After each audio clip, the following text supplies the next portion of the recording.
우리가 오늘 함께 읽은 말씀은 4장 8절에서 37절에 걸쳐서 나오게 되는 사건입니다. 또한 이 사건은 8장 1에서 6절에 그 후일담이 나옵니다. 이런 점을 고려해 볼 때 다른 엘리사의 기적들과 이 사건은 차이가 엄연합니다. 이 차이점을 생각하며 다 함께 말씀 속에 있는 하나님의 뜻을 알아갈 수 있기를 바랍니다. 가장 먼저 이 사건에서 나타나는 특이한 점은 여인의 신분과 태도입니다. 엘리사의 기적의 수혜자들은 대부분 평범한 사람입니다. 하지만 두 명, 이 사건에 나오는 여인과 아람의 군대 장관 나아만만은 신분상 고귀한 자입니다. 그렇다면 이 사건과 나아만 사건은 무슨 차이가 있을까요? 둘의 차이는 엘리사를 바라보는 태도입니다. 모두들 나아만은 알다시피 엘리사의 말을 무시했습니다. 하지만 이 여인은 다릅니다. 이 여인의 그 차이점은 9절에서 확연히 나옵니다. 여인이 그의 남편에게 이르되 항상 우리를 지나가는 이 사람은 하나님의 거룩한 사람인 줄 내가 아노니. 바로 이 구절이 여인의 태도의 핵심입니다. 하나님의 거룩한 사람, 이 여인은 엘리사 선지자를 항상 하나님의 사람으로 여기며 대했습니다. 오늘 본문도 마찬가지입니다. 오늘 본문에서 엘리사 선지자는 한 번도 엘리사로 불리지 않습니다. 철저하게 하나님의 사람이었습니다. 흥미로운 사실은 엘리사 선지자가 하나님의 사람이라고 불리는 이 구절, 즉 이 여인의 입장에서 엘리사를 부를 때 말고는 없다는 것입니다. 이 사건과 나중에 나오는 8장 1에서 6절 뿐입니다. 그때만 엘리사는 하나님의 사람입니다. 그 외에서는 그냥 엘리사 선지자입니다. 아무것도 아닌 이 차이는 엄청난 결과를 나타납니다.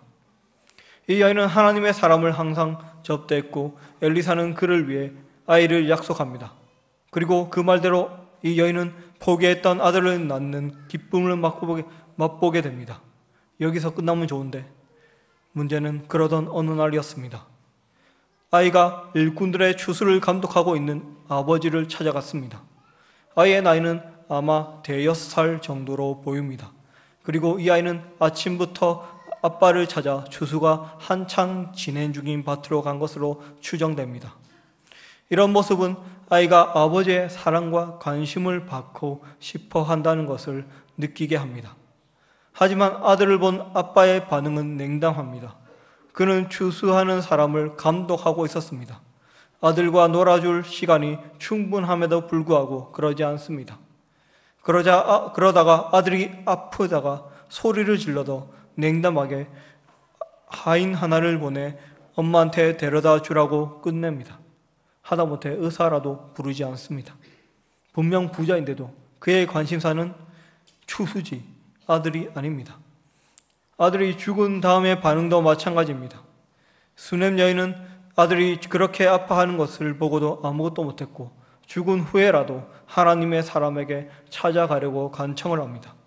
22절에서 원문상으로 강조된 것은 암나귀입니다. 그냥 나귀가 아니고 암나귀입니다.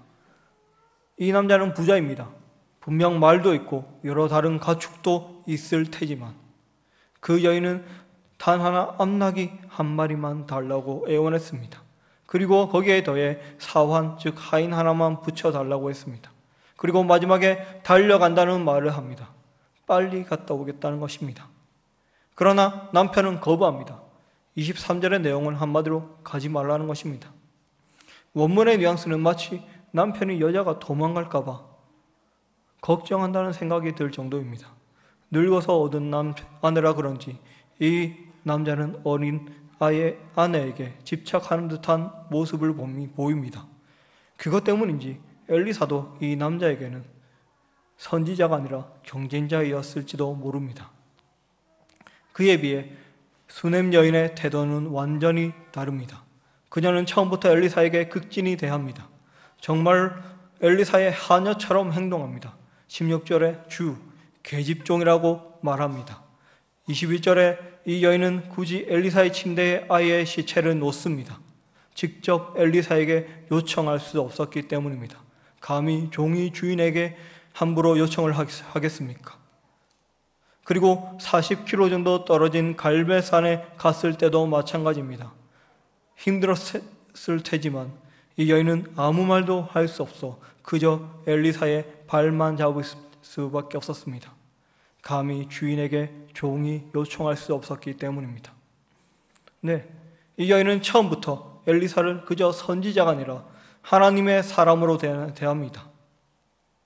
많은 분이 이 말을 들으며 엘리사를 사역자에 대비할 수도 있구나라고 생각할 수 있을 줄도 압니다. 하지만 이 본문이 우리에게 지금 말하고자 하는 것은 다른 것입니다.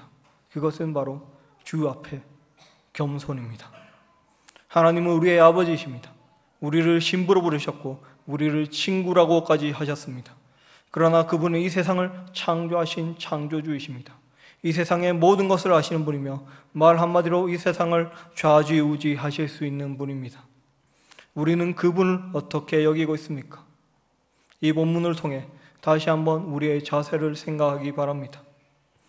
29절에 하나님의 사람은 엘리사로 명칭이 바뀝니다. 그리고 그 엘리사가 가장 먼저 한 것은 자신의 지팡이를 게하시에게 주어 아이에게 갖다 대게 한 것입니다.